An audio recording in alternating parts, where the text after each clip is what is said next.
8 জনের বেতন পায় এক অফিসার, 1 ক্লাস অফিসার, আর আমি একজন পিয়ন, আমার বেতন 8,250 টাকা। এই বাংলাদেশের পরিস্থিতি। অবশ্য স্বৈরার শাসক আমাদেরকে নির্যাতিত করছে, এখনো আমরা নির্যাতিত। আমার চাকরি 96-তে আমি আসছি, কিন্তু এখানে মাস্টারুল বিভিন্ন পরিস্থিতিতে 2004-এ আমার চাকরি হয়েছে।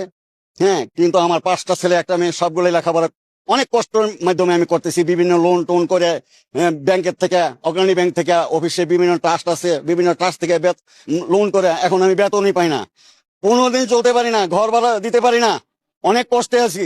যে কষ্ট কারোর কাছে বলার মতো, মানে বলার মতো নয়, আমাদের বলার মতো কেউ নয়। একমাত্র তাকাল তো আল্লাহ সৃষ্টিকর্তা।